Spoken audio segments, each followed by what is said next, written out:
Hello students, welcome to greenfield study চ্যানেলের পক্ষ থেকে আপনাদেরকে জানাই আন্তরিক শুভেচ্ছা ও ভালোবাসা। তো আজকে আমি তোমাদের সাথে শেয়ার করব পশ্চিমবঙ্গ মধ্যশিক্ষা পর্ষদের দ্বাদশ শ্রেণীর ইতিহাস বিষয়ের থার্ড সেমিস্টারের ইউনিট 1.2 লেসনের সাংস্কৃতিক সংমিশ্রণের রায় ও মার্টিন প্রশ্ন বিচিত্রার কিছু গুরুত্বপূর্ণ এমসিকিউ আলোচনা করব।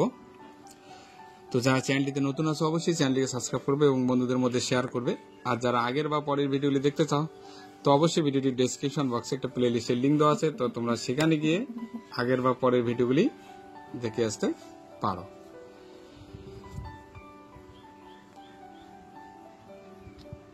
তো তাহলে আমরা এখন শুরু করব। 1 নম্বর কোশ্চেন, কবির শিষ্য ছিলেন, মানে কবি কার শিষ্য ছিলেন? নানক দেবের, চৈতন্য দেবের, মীরা দেবীর না রামানন্দের? তো সঠিক উত্তরটি হবে ডি, কবির ছিলেন রামানন্দের শিষ্য। দোহা রচনা করেন কবির, আকবর, মীরাবাই না রামানন্দ? তো দোহা রচনা করেন কবির। সুফিয়া হঠযোগ শিখেছিল সুফিদের কাছে, সিস্তিদের কাছে, নাথপন্থীদের কাছে না বৈষ্ণবদের কাছে? তো সঠিক উত্তরটি হবে সি, সুফিরা হঠযোগ শিখেছিল নাথপন্থীদের কাছে। সুফিবাদের শিষ্যকে কি বলা হতো? দরগা, পীর, সরা, মুরিদ? তো সঠিক উত্তরটি হবে ডি, মুরিদ বলা হতো। ভারতের চিশতি সম্প্রদায়ের প্রতিষ্ঠাতা ছিলেন মঈনুদ্দিন চিশতি, কুরুভিল্লা, জাকারিয়া, কবির, নানকদেব? তো সঠিক উত্তরটি হবে এ, ভারতের চিশতি সম্প্রদায়ের প্রতিষ্ঠাতা ছিলেন মঈনুদ্দিন চিশতি। বাংলার ভক্তি আন্দোলনের প্রাণকেন্দ্র বলা হতো কলকাতাকে, বীরভূমকে, নবদ্বীপকে, কোচবিহারকে? তো সঠিক উত্তরটি হবে সি, মানে বাংলায় ভক্তি আন্দোলনের প্রাণকেন্দ্র ছিল নবদ্বীপ। এরপরে আলোচনা করব আমরা সাতের দাগের চৈতন্য চরিতামৃত গ্রন্থটি রচনা করেন কৃষ্ণদাস কবিরাজ, বৃন্দাবন দাস কবিরাজ, জয়দেব, নানকদেব? তো সঠিক উত্তরটি হবে এ, কৃষ্ণদাস কবিরাজ। নানকের উপদেশাবলী ড্যাশ নামক পুস্তকে লিপিবদ্ধ আছে? ত্রিপিটক, অমৃত অনুভব, আদিগ্রন্থ বা গুরু গ্রন্থ সাহিব, হরিপদ? তো সঠিক উত্তরটি হবে সি, আদিগ্রন্থ বা গুরু গ্রন্থ সাহিবে। এরপরে আমরা আলোচনা করব নেক্সট কোশ্চেনটি 9 নম্বর, মীরাবাই এর আরাধ্য দেবতা ছিলেন শিব, শ্রীকৃষ্ণ, ব্রহ্ম, বিষ্ণু? তো সঠিক উত্তরটি হবে বি, শ্রীকৃষ্ণ। বাংলায় বৈষ্ণব ধর্মের ভক্তি আন্দোলনের প্রসারে ভূমিকা নেন নানক, কবির, মীরাবাই, চৈতন্য দেব? তো সঠিক উত্তরটি হবে ডি, শ্রী চৈতন্য দেব। গৌড়ীয় বৈষ্ণব ধর্ম মতের প্রধান প্রচারক ছিলেন গুরু নানক, বল্লভাচার্য, মীরাবাই, শ্রী চৈতন্য দেব? তো সঠিক উত্তরটি হবে এখানে ডি, শ্রী চৈতন্য দেব। ভারতে সুরাবর্দী সম্প্রদায়ের প্রতিষ্ঠাতা ছিলেন শেখ শিহাবুদ্দিন উমর সুহারাবর্দী, সুরাবর্দী সম্প্রদায়ের প্রতিষ্ঠাতা। রাম ও রহিম একই ঈশ্বরের দুটি ভিন্ন ভিন্ন নাম, উক্তিটি কার? তো উক্তিটি হলো, এটা কবিরের উক্তি, রাম ও রহিম একই ঈশ্বরের দুটি ভিন্ন ভিন্ন নাম।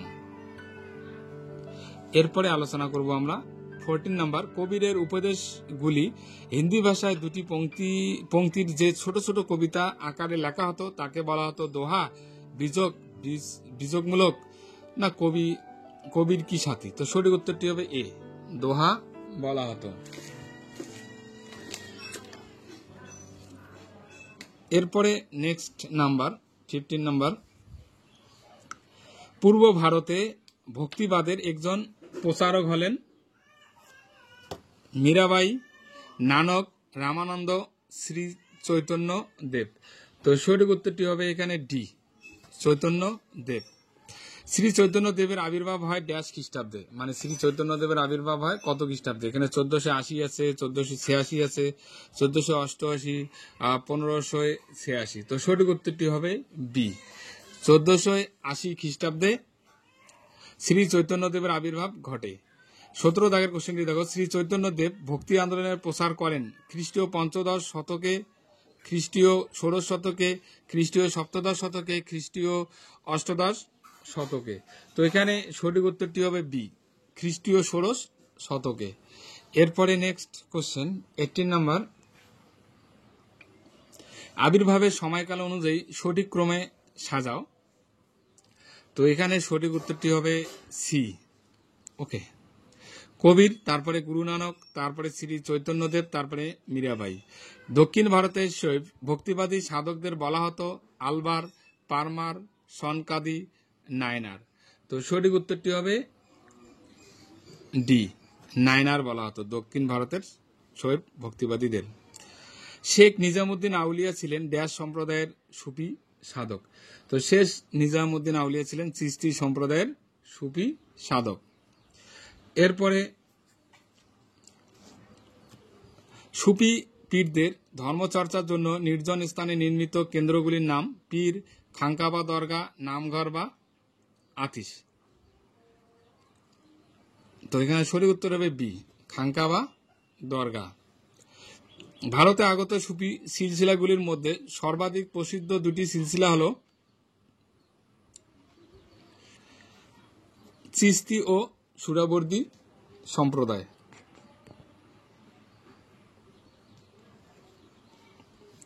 সুফি কথাটি এসেছে আরবি শব্দ সুফ থেকে, যার অর্থ হলো এক টুকরো সুতির কাপড়, এক টুকরো পশমের কাপড়, এক টুকরো রেশমের কাপড়, এক টুকরো চটের কাপড়।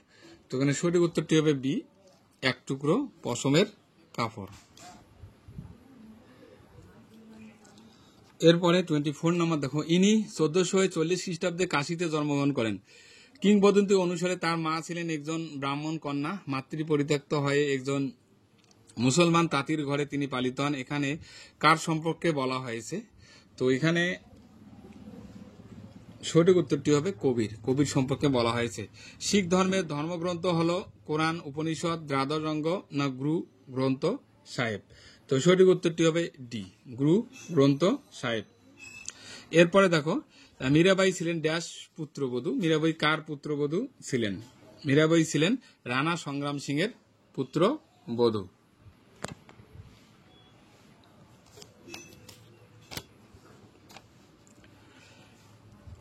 মীরার গানগুলি 27 নম্বর হবে। মীরাবাই এর স্বামী ছিলেন কৃষ্ণরাজ, ভোজরাজ সিংহ, সিসোদিয়া, রানা সঙ্গ না সংগ্রাম সিংহ। তো এখানে সঠিক উত্তরটি হবে বি, ভোজরাজ সিংহ, সিসোদিয়া। ওকে, নেক্সট 28 নাম্বার, মীরার গানগুলি ড্যাশ নামে খ্যাত ছিল।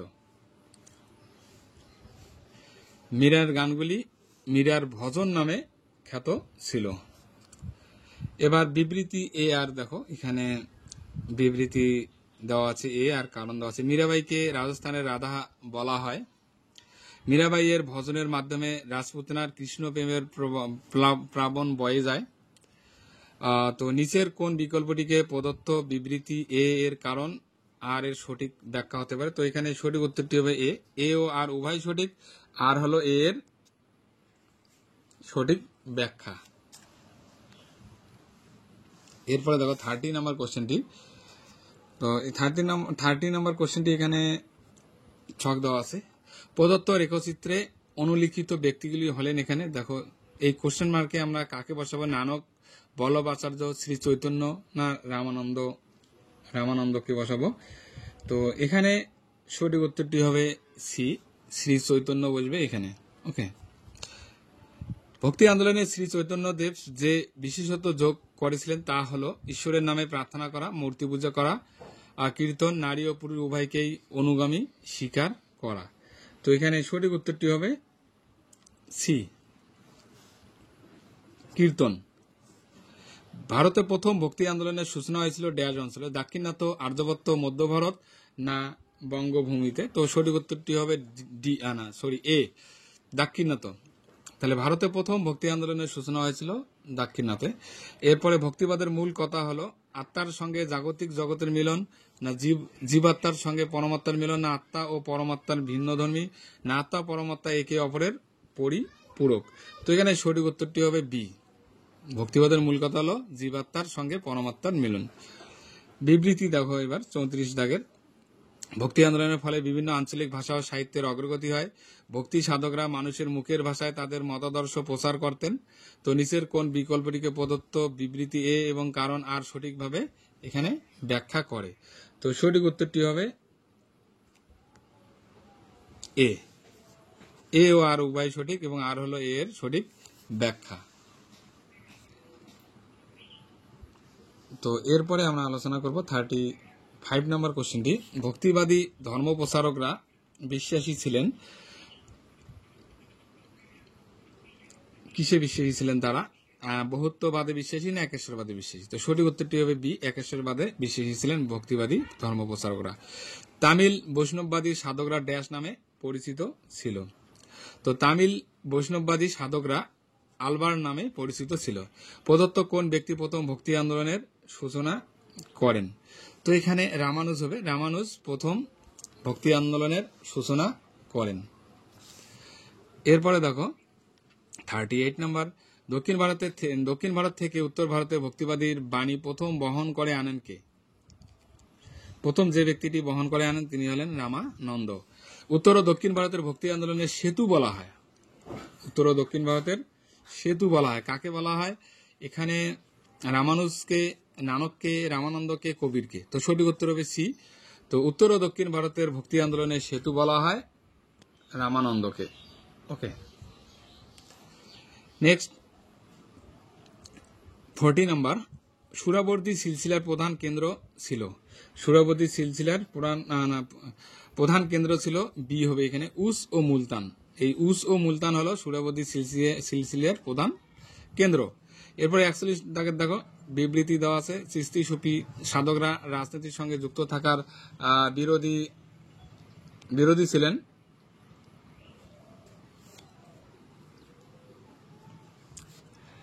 তারা বিশ্বাস করতেন যে রাজনীতিতে জড়িয়ে পড়লে ঈশ্বর সাধনা সম্ভব নয়।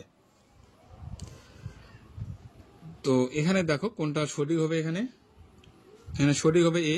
এ ও আর উভয় সঠিক, আর হলো এর সঠিক ব্যাখ্যা। সুফিবাদের অনুগামীদের বলা হয়, সুফিবাদের অনুগামীদের কি বলা হতো?